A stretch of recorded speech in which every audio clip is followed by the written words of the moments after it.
నమస్తే, నేను శాస్త్ర. Welcome to our channel. విశాఖపట్నంలో జగన్మోహన్ రెడ్డి, విజయసాయి రెడ్డి కలిసి దాదాపుగా గవర్నమెంట్ ఆఫీసులను డజన్ అంటే 12 గవర్నమెంట్ ప్రాపర్టీస్ని తాకట్టు పెట్టి 1941 కోట్లు తీసుకురావడం జరిగింది. మరి తెచ్చిన డబ్బు ఎక్కడికి వెళ్ళింది, ఏం చేశారు అని ఆరా తీస్తే దానికి లెక్కలేదు. మరి గవర్నమెంట్ ఆఫీసులను నిజంగానే తాకట్టు పెట్టి అలా డబ్బు తీసుకురావచ్చా? అసలు రూల్ ప్రకారం ఇది అమల్లో ఉందా? ఈ విషయాలన్నీ పూర్తిగా మనం తెలుసుకునే ప్రయత్నం చేద్దాం. మనతో పాటు senior political analyst Madhusudan Reddy గారు ఉన్నారు, ఆయన అడుగుదాం. నమస్తే సార్. నమస్తే అమ్మా. సార్, గవర్నమెంట్ ఆఫీసులను కూడా తాకట్టు పెట్టి మార్టిగేజ్ లోన్స్ అనేవి తీసుకునే అవకాశం ఉంటుందంటారా గవర్నమెంట్కి? అది కూడా ఇప్పుడు ఒకటమ్మా, జగన్మోహన్ రెడ్డి తలుచుకున్నాడు అనుకో, ఆడవాళ్ళ జుట్టు కూడా తాకట్టు పెట్టి డబ్బులు తేగాడు. Very good business man. డబ్బులు ఎలా సంపాదించాలో, జగన్ కష్టం చేయకుండా ఎలా సంపాదించాలో జగన్మోహన్ రెడ్డికి తెలిసినట్టు ఈ ప్రపంచంలో ఎవరికి తెలియదు. అర్థమవుతుందా? ఇప్పుడు ఏ వ్యాపారం చేయకుండా లక్షల కోట్లు సంపాదిలా, రాజకీయాన్ని అడ్డం పెట్టుకొని. రాజకీయమే జగన్మోహన్ రెడ్డికి వ్యాపారం. అందువల్ల ఏంటంటే రాజకీయం కూడా ఒక వ్యాపారం అయిపోయింది. ఒకప్పుడు రాజకీయం అంటే ప్రజాసేవ, ప్రజలకు సేవ చేయడం అనేవాళ్ళు. కానీ ఇప్పుడు రాజకీయం అంటే ప్రజలకు సేవ చేయటం కాదు, ప్రజల్ని దోచుకోవడం. ఆ ప్రజల్ని దోచుకున్న డబ్బులతో వాళ్ళకి బిచ్చం వేయటం. ఆ బిచ్చాన్నే సంక్షేమం అంటే. వాళ్ళకి ముష్టి వేస్తే ఇంకా అరవకుండా ఉంటారు, ప్రజలు రోడ్ల మీదకి రాకుండా అంట. అలా తయారైపోయింది రాజకీయ వ్యవస్థ.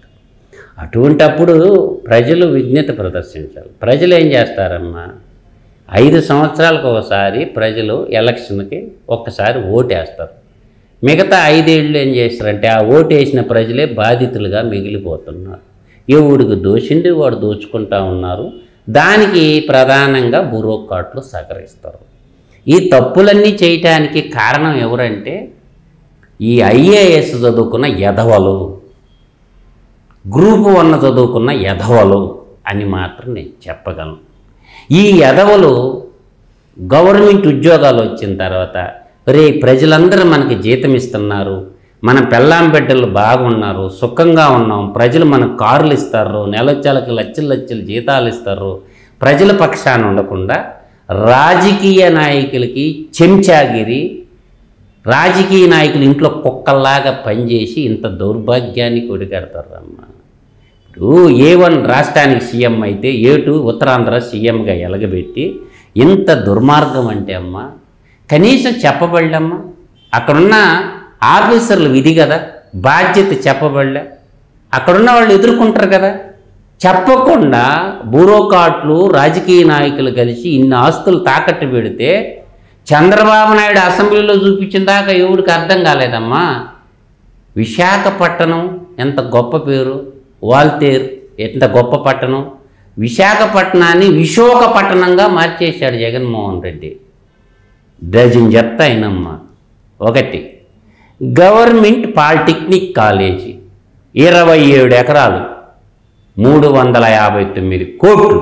అంటే ఇప్పుడు ఈయన పెట్టిన ఈ ప్రాపర్టీస్ అన్నీ కూడా గవర్నమెంట్ ప్రాపర్టీసే. గవర్నమెంట్ ప్రాపర్టీస్ అంటే ఎవరి అమ్మా? ప్రజలే కదా. జగన్మోహన్ రెడ్డి సొంత ఆస్తులు కాదు కదా. అధికారంలో ఉన్నారు కదా, మా ప్రాపర్టీ అనుకొని పెట్టారేమో. ఎట్టవుతుంది? ఆడుండే పాలిటెక్నిక్ కాలేజ్ పిల్లలకు తెలిస్తే నాకు ఆ బ్యూరోక్రాట్ ఆఫీసర్ ఉండి పాడేసేవాళ్ళు. ఆడుండేవాళ్ళు చెప్పలేదు కదా. ఆడున్న స్థానిక ఎమ్మెల్యే చెప్పలేదు కదా. కోడిగుడ్డు మంత్రి కూడా చెప్పలా. కోడిగుడ్డు మంత్రికి తెలియదు ఇవన్నీ. ఒరే నాయన, మీ పాలిటెక్నిక్ కాలేజీ మా ప్రభుత్వ అవసరాల కోసం తాకట్టు పెట్టి డబ్బులు తెచ్చుకుంటామని చెప్పాలా. ఎక్కడ చూద్దామమ్మా. డైరీ ఫారం 30 ఎకరాలు. డైరీ ఫారం అంటే ఏంటి? మన పాల డైరీకి సంబంధించిన ఆస్తిలో 30 ఎకరాల భూమి, దాని వాల్యూ 309 కోట్లు. చూరమ్మ, గవర్నమెంట్ ఐటీఐ కాలేజీ. ఐటీఐ చదువుకుని 10th అయిపోయిన తర్వాత ఐటీఐ చదువుకుంటారు కదా పిల్లోళ్ళు.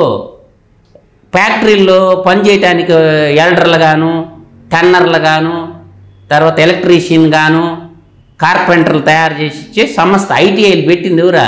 నెహ్రూ. పరిశ్రమల కోసం స్కిల్ మ్యాన్ పవర్ తయారు చేయాలని ఇవాళ అంటారు వీళ్ళు స్కిల్ డెవలప్మెంట్ అని. నెహ్రూ పీరియడ్లోనే స్కిల్ డెవలప్మెంట్ సెంటర్లు అవన్నీ ఐటీఐ సెంటర్లో polytechnic college, middle management, top management, BTech అర్థమవుతుందా? లోవర్ మేనేజ్మెంట్లోకి వచ్చేసరికి ఐటీఐ వాళ్ళు ఉంటారు, మిడిల్ మేనేజ్మెంట్ సూపర్వైజర్ లెవెల్ ఎవరు ఉంటారు? పాలిటెక్నిక్ స్టూడెంట్స్ ఉంటారు, ఆ పై లెవెల్ వాళ్ళు బీటెక్ చదువుకున్న వాళ్ళు ఉంటారు ఐఐటీలో, ఆ పై లెవెల్ మేనేజ్మెంట్కి వచ్చేసరికి ఐఐటీలో చదివిన వాళ్ళు ఉంటారు అని చెప్పి ఆ రోజుల్లో నీకు జవహర్లాల్ నెహ్రూ స్థాపించిన సంస్థలు అమ్మాయే దేశ అభివృద్ధి కోసము. అంటే ఆ స్థాయికి వెళ్ళి చదువుకునే వాళ్ళు పాలిటెక్నిక్ వరకు చదువుకోవచ్చు అన్నట్టు అట్లా డివైడ్ చేసి అప్పుడు పెట్టడం. అప్పుడు ఏంటంటే పని చేయటానికి ఎలక్ట్రీషియన్, వెల్డింగు, మిషనింగు, టర్నింగు ఇట్లా డైల్ తయారు చేసి ఐటీఐ టెక్నికల్ ఎడ్యుకేషన్. ఇవాళ కొత్తగా స్కిల్ డెవలప్మెంట్ అని చెప్తారు, అసలు స్కిల్ డెవలప్మెంట్ సెంటర్లు అయ్యే వాటిని బలోపేతం చేయకుండా వాటిని తొక్కేసారు అనమాట. దాని తర్వాత పాలిటెక్నిక్, దాని తర్వాత బీటెక్, దాని తర్వాత ఐఐటి. అర్థమవుతుందా? ఐఐటి అంటే మేనేజ్మెంట్ స్థాయిలో నుంచి సూపర్విజన్ స్థాయిలో నుంచి ఇన్నోవేషన్ చేసే వాళ్ళంతా ఐఐటి వాళ్ళు ఉంటారు కదా, డిఆర్డిఓలు, అది ఆర్డర్. ఇవన్నీ స్కిల్ డెవలప్మెంట్ సెంటర్లే నా దృష్టిలో. ఏమ్మబడో దాన్ని తాకట్టు పెట్టారు. ఎంత? 270 కోట్లు. ఐటీఐ కాలేజీ 17 ఎకరాలు. తర్వాత పోలీస్ క్వార్టర్స్, పోలీసు వాళ్ళ క్వార్టర్స్. అయ్యో, ఆఖరికి పోలీసుల క్వార్టర్స్ కూడా వదలలేదా? 9 ఎకరాలు 215 కోట్లు. తర్వాత training and production centre of disable welfare. Disable అమ్మంటూ వికలాంగుల ఆస్తులు తాకట్టు పెట్టిన వికలాంగుడు జగన్మోహన్ రెడ్డి 19 ఎకరాలు 157 కోట్లు. Training and production centre, training and production centre disabled welfare అనమాట. 19 ఎకరాలు 157 కోట్లు. ట్రైనింగ్ అండ్ ప్రొడక్షన్ అన్నసరికి స్కిల్ డెవలప్మెంట్ సెంటర్ అన్ని అంటే అలాగే ఉంటాయి. ఈ బంగ్లా పెట్టారమ్మా, ఈ ఎగ్జిక్యూటివ్ ఇంజనీర్ బంగ్లా తాకట్టు పెట్టారు 10 ఎకరాలు 203 కోట్లు. R&B క్వార్టర్స్, R&B అంటే తెలుసా? Roads and buildings. దానికి సంబంధించిన క్వార్టర్స్ తాకట్టు పెట్టారు 3 ఎకరాలు 99 కోట్లు.